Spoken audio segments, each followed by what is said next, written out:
आज मैं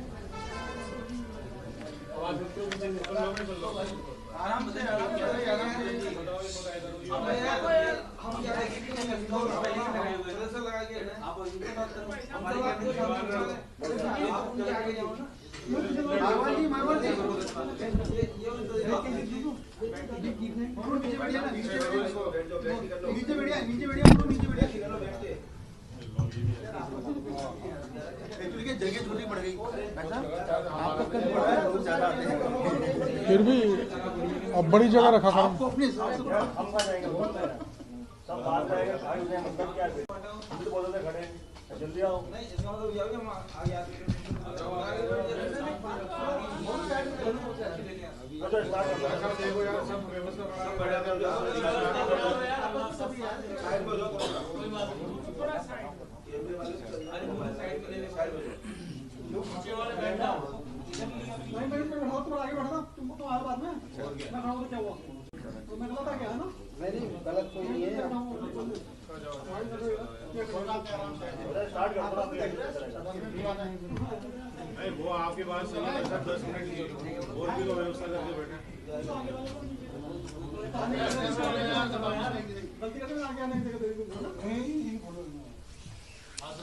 देखो ऐसा है, आज थोड़ा पत्रकार वार्ता के कंटेंट्स ज़्यादा लंबे हैं। मेरे को चिंता इस बात की है कि मैं तो एक बार तो सोच रहा था 2 पत्रकार वार्ता कहूँ, लेकिन एक साथ मैं ऑफलाइन के साथ साथ ऑनलाइन पेपर घोटाला भी आज उजागर करूँगा। पहले मैं ऑफलाइन के बारे में जानकारी दे देता हूँ।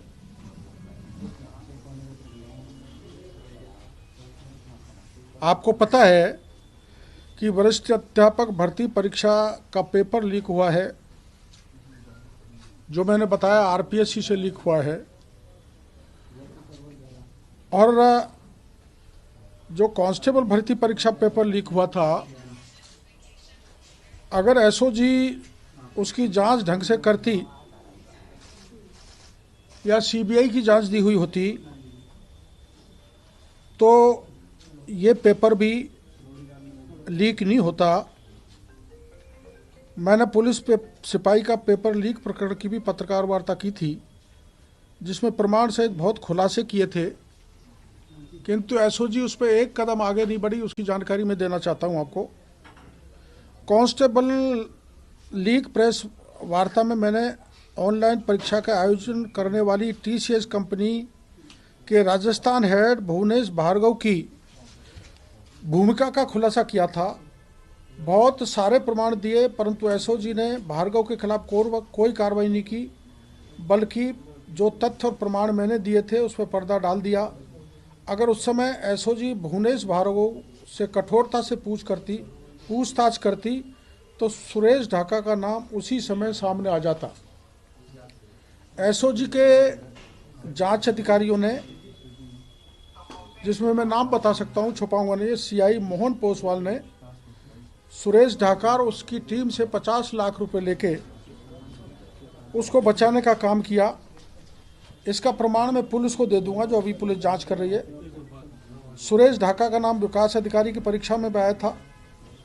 कांस्टेबल भर्ती परीक्षा का पेपर मोहन पोसवाल को मिला सबसे पहले लीक का। तो मैंने उस समय कहा था कि ये मोहन पोसवाल को कहाँ से आया, आज तक एसओजी ने उजागर नहीं किया। मोहन पोसवाल को ये पेपर, जो पेपर लीक करने वाला गिरोह का सरगना है उदाराम, उसने दिया था। उदाराम के पास ये पेपर कहाँ से आया, आज तक एसओजी ने नहीं पूछा। मैं एसओजी के चीफ को ये ध्यान दिलाना चाहता हूँ कि आपके एसओजी की जो जांच की टीम है वो इन माफियाओं से मिली हुई है और इनको बचा रही है। आपकी जानकारी में है कि वरिष्ठ अध्यापक भर्ती परीक्षा लीक प्रकरण में उदयपुर पुलिस ने माना कि गाड़ियां 3 बार आई हैं, 3 बार लौटी हैं, तो परीक्षा पेपर तो एक ही रद्द किया, बाकी के 2 क्यों नहीं कर रहे।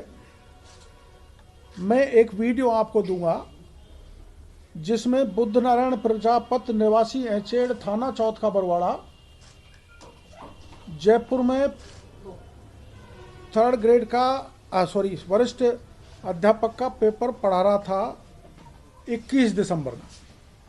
मैं आपको दे दूंगा, वो आप सुन लेना पूरा किसको पढ़ाया, और इसका मतलब 21 को भी पेपर लीक हुआ है और 22 का भी ऑडियो है, वो मैं आपको दूंगा, वो भी लीक हुआ है। सुरेश ढाका को पिताजी जो मांगीलाल जी सरपंच हैं, उन्होंने बयान दिया था कि मेरा बेटा के नाम कोई प्रॉपर्टी नहीं है। वो मांगीलाल ने खुद ने अपने गांव में वरिष्ठ अध्यापक के 200 बच्चों को पेपर पढ़ाए। मैं मांग करूंगा पुलिस से उनसे जांच की जाए। सुरेश ढाका एवं भूपेंद्र सारण ने, आपको पता है, फॉरेस्ट की परीक्षा का भी पेपर लीक किया। सुरेश ढाका और अन्य बड़ी मछलियों को पैसे लेकर बचाने का काम एसओजी के मोहन पोसवाल करते रहते हैं। मैं मीडिया को बताना चाहता हूं कि पोसवाल की लोकेशन अधिकतर मानसरोवर में ही आती है। क्या वहां एसओजी का ऑफिस है या कोई दूसरा ऑफिस है? इसकी जांच सरकार कराए। यहां पर भूपेंद्र सारण फरारी काट रहा था। भूपेंद्र सारण के साथ भूपेंद्र की जीएफ प्रियंका भी रहती थी, और प्रियंका जहां मानसरोवर में रहती थी, जहां भूपेंद्र रहता था, वो मोहन पोसवाल आम तौर पर रुकता था, प्रियंका से संपर्क थे। तो मैं मांग करता हूं एसओजी से कि मोहन पोसवाल के कॉल डिटेल निकाल कर ये पूछा जाए कि भूपेंद्र सारण, प्रियंका और जो ये ढाका है, सुरेश ढाका, इसकी जो गर्लफ्रेंड है उसके संपर्क में था। ये पूछताछ करना निहायत ज़रूरी है। और सुरेश ढाका की, जैसे प्रियंका को पकड़ा है, वैसे सुरेश ढाका की भी एक गर्लफ्रेंड है। अगर राजस्थान की पुलिस उसको पकड़ती है तो पेपर लीक के बड़े राज खुलेंगे। वह एक दल की बड़ी नेता है, मैं उसका नाम पुलिस को बताऊंगा, लेकिन मैं मीडिया के जरिए राजस्थान की पुलिस को कहना चाहता हूं कि उसको भी पकड़ ले, नहीं वो भी नेपाल भाग जाएगी तो सारी चेन टूट जाएगी। पेपर लीक में पार्वती और द्रौपदी को एसओजी ने 7 दिन तक पूछताछ की थी, लेकिन एसओजी के एक सिपाही के जरिए 35 लाख रुपए लेकर द्रौपदी को बचा लिया। एसओजी के उस सिपाही का नाम मैं पुलिस को बताऊंगा। सुरेश ढाका एवं पेपर लीक में लिप्त इन बड़े मुलजिमों को बचाने में कई राजनेता को हाथ है, जिस कारण पेपर लीक की जांच निष्पक्ष नहीं होगी। अतः मैं मांग करता हूं कि जबकि जांच सीबीआई से कराई जाए। इसमें 6 एमएलए हैं, लेकिन मैं 6 एमएलए का नाम अभी नहीं बताऊंगा।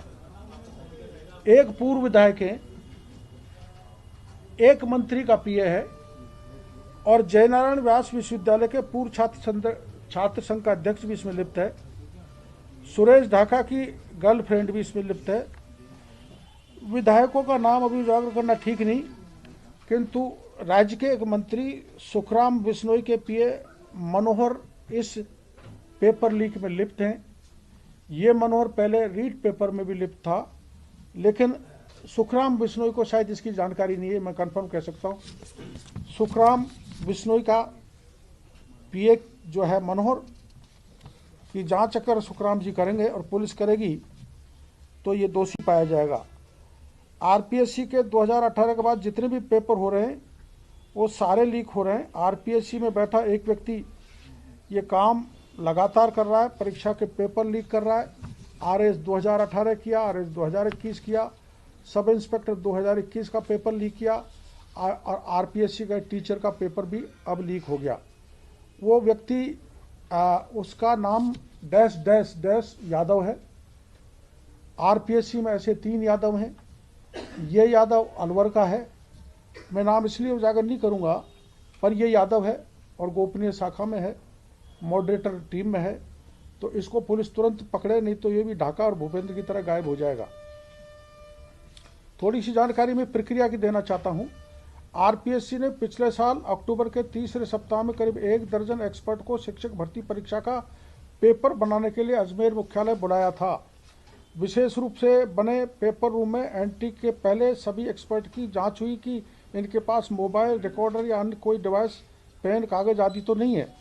एक्सपर्ट को पेपर बनाने के लिए कागज, पेन, सिलेबस, रेफरेंस बुक आदि आरपीएससी की ओर से दिए गए। निगरानी के लिए सीसीटीवी कैमरे पहले से लगे हुए थे। एक्सपर्ट के पेपर बनाने के बाद नवंबर के पहले सप्ताह में सभी प्रश्नों को आरपीएससी के सॉफ्टवेयर में चढ़ाया गया और मॉडरेट किया गया। ये प्रक्रिया आरपीएससी चेयरमैन की निगरानी में सेक्शन ऑफिसर, प्रोग्रामर व लिपिक ने पूरी की। नियमानुसार इस दौरान इसमें से कोई भी मोबाइल, रिकॉर्डर, पेन, कागज आदि नहीं ला सकता। जो पेपर बनाता है वो बाहर का। जहां ये काम होता है वहाँ सीसीटीवी कैमरे लगे हुए। सिस्टम में न तो पेन ड्राइव या सीडी लगती है और न ही ये प्रिंटर से कनेक्ट होते हैं। फिर भी पेपर लीक कैसे हुआ? चेयरमैन, सेक्शन ऑफिसर, प्रोग्रामर और लिपिक में किसने किस तरह से पेपर सुरेश ढाका और भूपेंद्र सारण को दिया, ये मैं पुलिस को बता दूंगा। लेकिन मैं आपको बता रहा हूँ कि इसमें मुख्य आरोपी पेपर देने वाला अलवर के एक यादव है, जो गोपनीय शाखा में है। मैं प्रार्थना करूंगा राजस्थान के मुख्यमंत्री से बार बार आरपीएससी को नहीं बचाया जाए। इसमें एक नाम जो आ रहा है जो सच्चा हो सकता है, प्रबल संभावना है कि अमित ढाका जो आईएएस हैं, जो सीएमओ में अब भी काम कर रहे हैं, उनके भाई राजेश ढाका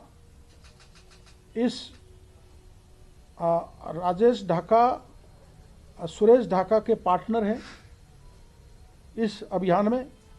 और माननीय मुख्यमंत्री के अति प्रिय, अति निकट ओएसडी के एक रिश्तेदार भी ढाका के साथ पार्टनर हैं। आप समझ सकते हैं कि सुरेश ढाका की कितनी बड़ी पहुंच है। इस प्रकरण को भी वैसे ही दबाया जाएगा जैसे रीट को दबाया गया। डीपी जारोली को बर्खास्त करने के बाद भी क्लीन चिट दे दी गई।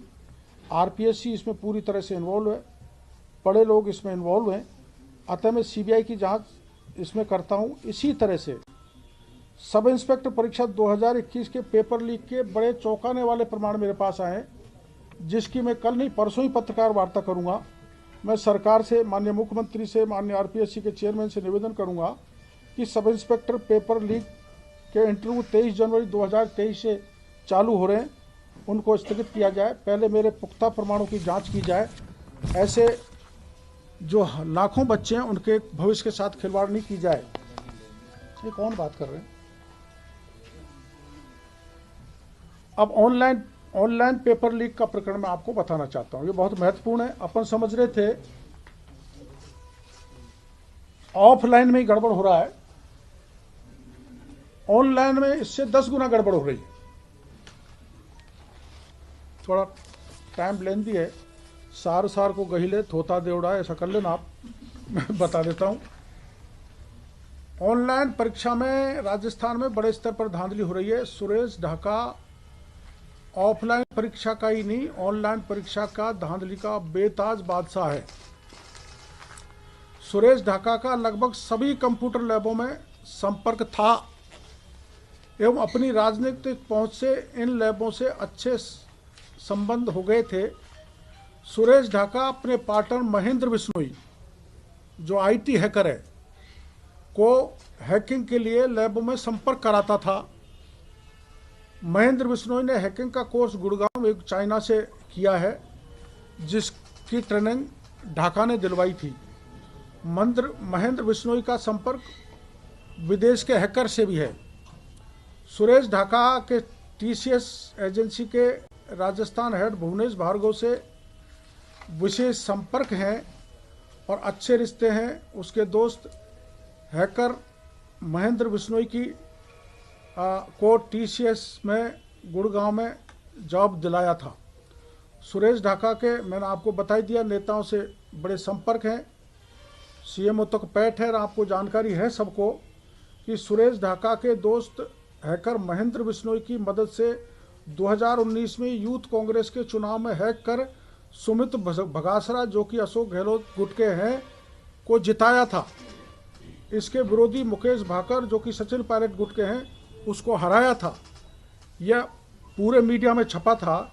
इससे साबित होता है कि सुरेश ढाका के सीएमओ तक अच्छे संबंध हैं।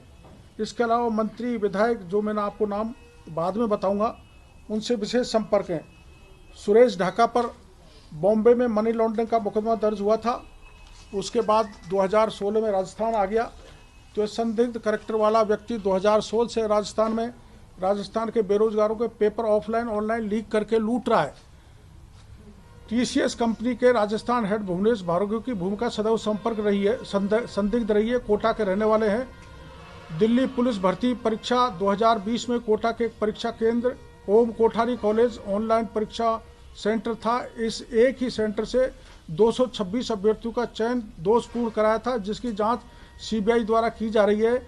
दिल्ली पुलिस में 625 अभ्यर्थियों को अयोग्य घोषित किया था, जिसकी सूची में 225 अभ्यर्थी अकेले ओम कोठारी कॉलेज कोटा के थे जो भुवनेश भार्गव के अभ्यर्थी थे। मैं उनके नाम का जिक्र पहले कर चुका हूं, जो पहले पत्रकार वार्ता की थी, लेकिन एसओजी ने इस भुवनेश भार्गव से जांच नहीं की। और इन्होंने आपको जानकारी में है कि कांस्टेबल भर्ती परीक्षा जो लीक हुई थी उसके प्रकरण में Diwakar school Jhotwara CHO JEN परीक्षा लीक प्रकरण में जागृति विद्या मंदिर का नाम उजागर किया था, जिसमें सरकार ने दिवाकर स्कूल की मान्यता रद्द कर दी, किंतु जागृति विद्या मंदिर की मान्यता रद्द नहीं की और ना ही कोई कार्रवाई की रामकृपाल की तरह या ये अधिगम इंस्टीट्यूट पे किए वैसी कार्रवाई नहीं की। इसलिए नहीं की कि उसकी मालिक मंजू शर्मा राजस्थान सरकार के विप्रकमन कल्याण बोर्ड की अध्यक्ष है। आईआईटी जेईई भर्ती परीक्षा में भी इनकी लिप्तता के कारण सीबीआई के राडार पर हैं। टीसीएस कंपनी ने जेल प्रहरी सरस डेरी की परीक्षा आयोजित कराई, जिसका प्रकरण एसओजी में दर्ज है, किंतु एसओजी ने भार्गव से आज तक पूछताछ नहीं की। उसके खिलाफ एसओजी कार्रवाई नहीं करना चाहता। टीसीएस कंपनी के खिलाफ रेलवे भर्ती बोर्ड का भी प्रकरण दर्ज है। राजस्थान में ऑनलाइन परीक्षा जितनी भी आज तक हुई हैं उन सब पेपरों को माफियाओं ने लीक किया है। ऑनलाइन पेपर भी लीक किया गया है, जिसमें टीसीएस के हेड भुवनेश भार्गव एवं ढाका की अहम भूमिका है। अब मैं कुछ 5-6 विभागों के जो ऑनलाइन पेपर हुए थे उनकी जानकारी आपको देना चाहूँगा। पहला विद्युत विभाग का, राजस्थान विद्युत प्रसारण निगम द्वारा आईबीपीएस एजेंसी के माध्यम से 9 से 14 नवंबर 2021 के मध्य कमर्शियल सहायक की परीक्षाएं कराई गई, जिसका परिणाम 9 दिसंबर 2022 को जारी हो गया, जिसके 2 परीक्षा केंद्र ग्रो कंप्यूटर इंस्टीट्यूट जिसका मालिक अशोक चौधरी नागौर में है और 3 विद्यार्थी व 3 बीकानेर के मालिक कपिल चौधरी के 50 विद्यार्थियों के पास होने के बाद आईबीपीएस एजेंसी ने संदिग्ध मानते हुए आईबीपीएस के कंपनी के कीन कॉलेज बीकानेर को और इस दोनों को ग्रो कॉलेज को ब्लैक लिस्टेड कर दिया।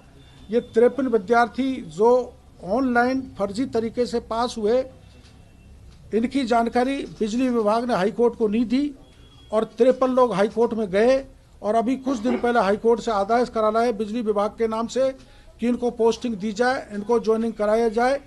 मैं सरकार से मांग करना चाहता हूं, बिजली विभाग से मांग करना चाहता हूं कि इस प्रकरण को डबल बेंच में ले जाएं और जो बिजली विभाग ने जो तथ्य छुपाए उन तथ्यों को डबल बेंच में माननीय हाईकोर्ट को बताएं, जिससे ये 53 लोग जो गलत तरीके से ऑनलाइन पास हुए उनको रोका जा सके। राजस्थान जेल प्रहरी 2018 इस परीक्षा का आयोजन भी टीसीएस कंपनी द्वारा कराया गया, जिसमें बड़े स्तर पर धांधलियां हुई। उनके प्रमाण भी मैं पुलिस को दे दूंगा। ये पेपर भी रद्द करना पड़ा। ये मामला भी एसओजी के वहाँ लंबित है। एसओजी इसमें हाथ नहीं हिलाना चाहती। सरस डेयरी आरसीडीएफ भर्ती परीक्षा 2021 का पेपर भी टीसीएस ने करवाया था। केंद्रों से सभी अभ्यर्थियों का चयन हो गया। जिस विषय पर प्रिंट मीडिया ने मुद्दा उठाया था उसके मामले को दबा दिया गया। इस परीक्षा का संचालन टीसीएस कंपनी के हाथ में था, लेकिन एसओजी ने अभी तक कोई कार्रवाई नहीं की। ग्रुप डी रेलवे भर्ती परीक्षा 2008 इस परीक्षा का आयोजन भी टीसीएस कंपनी द्वारा कराया गया, जिसमें आर्य कॉलेज जयपुर में टीसीएस कंपनी ने बड़े स्तर पर धांधली की। एसओजी की टीम ने सीएस कंपनी के अजय शर्मा, सुभाष शर्मा एवं जयपुर शहर के हेड मृत्युंजय के पकड़कर पूछताछ की, किंतु दोनों को एसओजी ने छोड़ दिया और इनको किसी प्रकार की कोई गिरफ्तारी नहीं की। अजय शर्मा एवं सुभाष शर्मा जो टीसीएस कंपनी के पूर्व कर्मचारी हैं, इन्होंने रीट भर्ती में भी धांधली की थी। एसओजी ने गिरफ्तार किया था, लेकिन एसओजी आगे नहीं बढ़ी और इस मामले को दबा दिया। अभी जो हाल में मेडिकल ऑफिसर्स की परीक्षा का रिजल्ट आया है, जो RUHS ने मेडिकल ऑफिसर की परीक्षा कराई थी, 21 दिसंबर 2022 को आयोजित की थी, इसकी भी जिम्मेदारी RUHS ने सीधी TCS एजेंसी को दी थी। मेरा दावा है कि इस परीक्षा में भी बड़े स्तर पर फर्जीवाड़ा हुआ है, जिसका विरोध अभ्यर्थी अब भी कर रहे हैं। डॉक्टर्स, जो छात्र बाहर से MBBS करके आए हैं, जिनमें से ज़्यादातर अभ्यर्थियों के 70% से अधिक मार्क्स मिले हैं, वो उतने कॉम्पिटेंट नहीं हैं जितने अपनी राज्य की मेडिकल कॉलेज से डिग्री लेके इंटेलिजेंट बच्चे पास हुए हैं। उनको रख दिया गया और बाहर के लोगों को बड़े नंबर देके TCS कंपनी ने पास कर दिया, रिजल्ट भी जारी कर दिया। और प्रत्येक, मैं दावे के साथ कहता हूँ, प्रत्येक ऐसे पास होने वाले मेडिकल ऑफिसर से 20-20 लाख रुपए लेके करोड़ों रुपए RUHS ने इकट्ठे किए। इसमें माननीय स्वास्थ्य मंत्री जी के पुत्र से जांच किया जाना नितांत आवश्यक है। ऐसे UGC नेट परीक्षा में TCS ने धांधली की। बीकानेर नर्सिंग कॉलेज के एक ही सेंटर में 20 छात्र JRF में चयन हुए।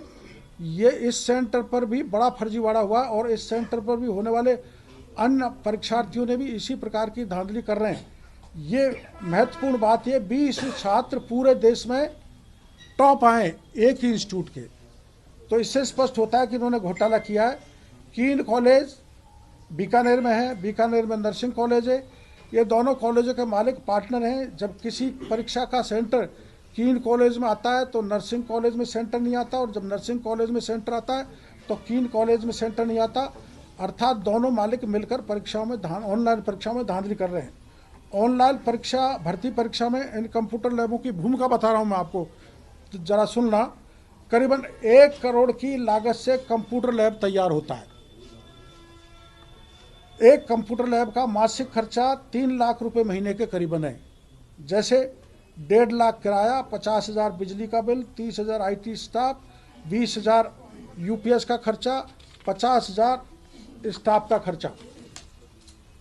एक लैब के पास ऑनलाइन एग्जाम कराने का करीबन 1.5 लाख रुपए मिलता है। कई बार 6-6 महीने तक एग्जाम नहीं होती। फिर इन कंप्यूटर लैबों के रखरखाव में स्टाफ का खर्चा कहाँ से आता है, ये मैं सरकार से पूछना चाहता हूँ। जबकि गौर करने वाली बात यह है कि जो एजेंसी इन कंप्यूटर लैबों को परीक्षा संपन्न कराने की जिम्मेदारी देती है, ये एजेंसी इन लैबों को 1.5 लाख रुपए भी नहीं दे नहीं रही है। सेंटर लगाने के लिए उल्टे सेंटर वाले पैसे दे रहे हैं, तो इतना बड़ा खर्चा ये लैब कहाँ से चला रहे हैं। राजस्थान में कंप्यूटर लैबों के मालिक अधिकतर हरियाणा के हैं, जिस पर परीक्षा के संबंधित अलग अलग राज्यों में मुकदमे दर्ज हैं। ये लैबें हरियाणा, पंजाब, यूपी, उत्तराखंड, जम्मू कश्मीर, चंडीगढ़ से ब्लैक लिस्टेड है, जो राजस्थान में आकर हमारे बेरोजगारों को लूट रहे हैं, ठगी कर रहे हैं। हरियाणा के लोग अपने स्टेट के बच्चों को यहाँ लाकर फार्म भराकर उनको राजस्थान का विकल्प देकर उनको पास करा रहे हैं, और हमारे राजस्थान के बच्चे भटक रहे हैं। राजस्थान में ऑनलाइन परीक्षा सेंटर बुक कराने की प्रक्रिया TCS एजेंसी खुद सेंटर बुक कराती है, जिसका राजस्थान हेड भुवनेश भार्गव है। TCS के अलावा अन्य कंपनियां राजस्थान के वेंडर के माध्यम से सेंटर बुक करती हैं। राजस्थान में मुख्य 3 वेंडर कंपनी हैं। साई एजुकेशन प्राइवेट लिमिटेड, जिसके मालिक रमेश शर्मा है। एसएस इन्फ्रा प्राइवेट लिमिटेड, जिसके मालिक राघवेंद्र नरूका एवं गगनदीप शर्मा है। और net pharma techniques private limited, जिसके मालिक रितेश शर्मा है। मेरे संज्ञान में आया कि उक्त तीनों वेंडर परीक्षा सेंटर आवंटित करने के लाखों रुपए कंप्यूटर लैबों से लेते हैं एवं लैबों को परीक्षा संपन्न कराने की राशि भी नहीं देते। इसका मतलब यह है कि कंप्यूटर लैब उक्त वेंडर से मिलकर करोड़ों का कारोबार एवं ऑनलाइन परीक्षाओं को बड़े स्तर पर घोटाले कर रहे हैं। मेरा दावा है कि राजस्थान में इन कंप्यूटर लैबों के खाते चेक कराए जाएं तो पता लगेगा कि इनके द्वारा कराई गई परीक्षा का पैसा भी इनके खातों में नहीं आया है। फिर करोड़ों रुपए की लगाई गई लैबों का खर्चा कहां से चल रहा है। ऑनलाइन परीक्षाओं में ऑफलाइन परीक्षा से 10 गुना घोटाला है। इसमें काला धन, बहुत बड़े पैमाने पर काले धन का गोरख धंधा चल रहा है। कंप्यूटर लैबों की सूची मैं आपको बताना चाहता हूं। जयपुर में पल्लवी इन्फोटेक, सत्य साई, सत्यगुरु, नितिन पब्लिक स्कूल, संस्कार school, SJM girls college, Rawat PG college, Kautil institute Sitapura, नमो इंडिया, जागृति, मंजू शर्मा का उत्कर्ष, कानपुर इंस्टीट्यूट, तक्षशिला, अल्फा, राजधानी engineering college Bhankrota, Cambridge school लोहा मंडी, ABC लोहा मंडी, पंडित दीनदयाल उपाध्याय भांकरोटा, शंकरा कॉलेज, अमर पब्लिक स्कूल और महात्मा गांधी सीतापुर। अजमेर में है ग्रो, लोटस इन्फोटेक और बीकानेर में बीकानेर नर्सिंग कॉलेज, कीन college, Bikaner public school, integrative और विजन। उदयपुर में बुद्धा कॉलेज जो सुरेश ढाका की है, जिसमें बुद्धा कॉलेज जिसमें सुरेश ढाका साइलेंट पार्टनर है। इसने एयरफोर्स की परीक्षा को लीक किया था, जिसका प्रकरण एयरफोर्स ने दर्ज कराया। बुद्धा कॉलेज ऑनलाइन परीक्षा संचालित कराती है। कोटा में जो मैंने आपको बताया, Om Kothari, bits and brights, Shivjyoti, Ganganagar में Atmaballabh, Surendra dental college, Jain ITI college और जोधपुर में मारवाड़ कोठारी। इन लैबों के बारे में राजस्थान पुलिस से मेरी मांग है कि इन संस्थाओं से जाकर पूछताछ करेगी तो पता चलेगा कि इन्होंने परीक्षा कराने तक के पैसे नहीं लिए। इनके खातों में भी चेक किए जाएं कि कब कब वेंडरों से पैसे लिए गए। इनके खातों में पैसे ही नहीं डाले गए। अगर परीक्षा की ड्यूटी में सेंटर हेड, IT स्टाफ और अन्य स्टाफ के आधार कार्ड चेक करेंगे तो पता लगेगा कि ये सभी लोग अन्य राज्यों के हैं जो स्टेट हेड भार्गव द्वारा लाए गए हैं। यहाँ राजस्थान में आकर मेहनती बेरोजगार युवाओं की मेहनत पर डाका डाल रहे हैं।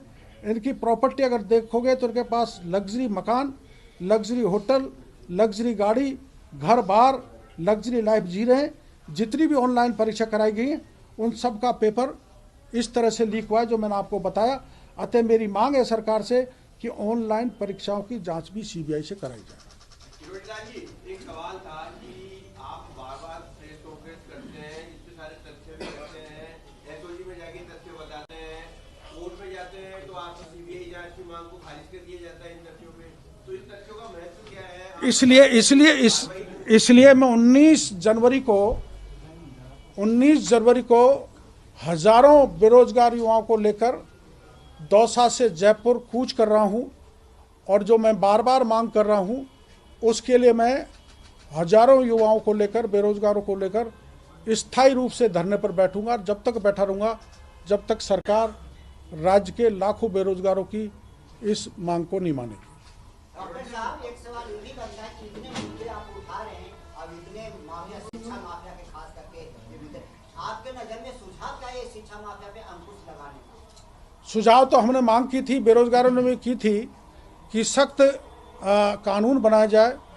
कानून तो बनाए लेकिन उनमें लूप होल बहुत हैं और उस कानून को धरातल पर नहीं उतारा जा रहा। कागज़ों पर कागजी घोड़े दौड़ा रहे हैं। आपको पता है जिस अधिगम इंस्टीट्यूट को गिराया है वो सुरेश ढाका का नाम नहीं था। तो ऐसी कार्रवाई सरकार इसलिए कर रही है, 50 लाख करोड़ 1.5 करोड़ की बिल्डिंग को तोड़ के राज्य के 40 लाख बेरोजगार जिनके साथ सभी परीक्षाओं में धोखा हुआ है, विश्वासघात हुआ है, उनको ठगा गया, उनको लूटा गया, पेपर ऑफलाइन ऑनलाइन लीक किए हैं, उनके ध्यान को बांटना चाहती है सरकार। इससे काम नहीं चलने वाला है। इसलिए सरकार से पुनः मेरा करबद्ध निवेदन है कि राजस्थान के लाखों बच्चों को भविष्य को दृष्टिगत रखते हुए इन सारे प्रकरणों की CBI की जांच कराई जाए। विशेषकर 3rd ग्रेड टीचर, कांस्टेबल भर्ती, RS का और सब इंस्पेक्टर का और रीट के पेपर की CBI से हर हालत में जांच कराई जानी चाहिए। ऐसा है कि कुछ आपने नाम बताए और कुछ छुपा लिए, ये MLA, ये मंत्री। मैंने इसलिए छुपाया, आपको पता है। हाँ बताओ जी साहब। अगर आपको छुपाना है, सिर्फ पुलिस को बताना है जो कि आपके सुन नहीं रही है, तो फिर मीडिया को बुलाने का क्या मतलब है? या तो आपको तथ्य पूरे बताना। नहीं, मैं क्षमा चाहता हूँ आपसे। मैंने आपको पता है जब पहले पत्रकार वार्ता की थी तो मैंने सुरेश ढाका और भूपेंद्र सारण का नाम बताया था। दूसरे दिन पुलिस को उनको पकड़ना चाहिए था। 2 दिन तक वहाँ पर रहे और वो पार हो गए और अब कहते हैं थाईलैंड पहुँच गए। इसलिए मैं कोई आपसे दुर्भावना नहीं रख रहा मीडिया से, मैं अल्टीमेटली नहीं पकड़ेंगे तो मैं सारे नाम मीडिया को बताऊंगा ही, लेकिन मैं चाहता हूं कि ये भागे नहीं और पुलिस उनको पकड़ ले। इस दृष्टि से मैंने 2-3 एक नाम आपसे छुपाए, उसके लिए मैं क्षमा चाहता हूँ। डॉक्टर साहब ऐसा है, एसओजी पुलिस से सब जांच कर रही है, वो जांच करती है लेट, वो नाम उनके नाम आते हैं लेट। आपकी ऐसी कौन सी जांच है ऐसी है तो सबसे पहले आप ये तथ्य उजागर करें, कौन सी जांच है? नहीं, जांच एजेंसी तो कोई नहीं है, पर राज्य के जो बच्चे लुट रहे हैं या जो ठगे जा रहे हैं या जो पेपर लीक हो रहा है ऑफलाइन हो चाहे ऑनलाइन, उन बच्चों को मेरे पर भरोसा है, वही मेरे को कागज ला के देते हैं, वही एजेंसी है और कोई एजेंसी नहीं है। ये घोटाला कितने वर्षों से चलता आ रहा है? इस प्रकार का जो ये भर्ती घोटाला है, अब ये 2016 से तो मान के चलो, जो मैंने 2016 से अभी 2023 तक के मैंने ये घोटाले ऑफलाइन ऑनलाइन आपको बताए हैं। इससे पहले ऑनलाइन जो परीक्षा हुई उनका घोटाला, उनकी मुझे जानकारी नहीं है। डॉक्टर साहब, मेरा सवाल पेपर लीक से 2016 में बीजेपी की राजस्थान की एक महिला अधिकारी ने डीएलपी डायरेक्टर पर बहुत गंभीर आरोप लगाए हैं, एक मंत्री भी आरोपों की चपेट में है। उस विषय पर आप कब प्रेस कॉन्फ्रेंस करेंगे? महिला आयोग की एक टीम भी राजस्थान आ रही है, आपकी कोई बयान हुई है? वो महिला अगर मेरे को मिलेगी और कुछ पुख्ता प्रमाण देगी तो मैं निश्चित रूप से मीडिया को बताऊंगा। किरोड़ जी, आपने कहा था कि 2016 में बीजेपी की सरकार थी, उस समय भी घोटाले हुए थे।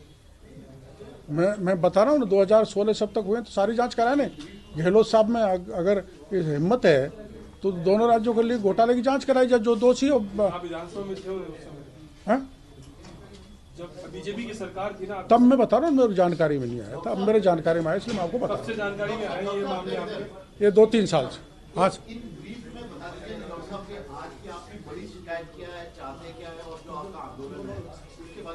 मैंने आपको बताया कि ऑफलाइन का तो मैंने रीट बताया आपको, कांस्टेबल भर्ती बताया, सब इंस्पेक्टर बताया, रीट जेईएन का बताया, और उनकी जांच मैंने आपको कुछ प्रकाश डाला। एसओजी ने कुछ गिरफ्तार किए, कुछ निर्दोषों को भी पकड़ लिया, दोषियों को छोड़ दिया, मैंने आपको जानकारी दे दी। अब उसके अलावा ऑनलाइन भी जो गड़बड़ हो रही है, जिसमें करोड़ों का कारोबार ये लोग कर रहे हैं, ये बात मैंने मीडिया के सामने रखी है कि ऑफलाइन तो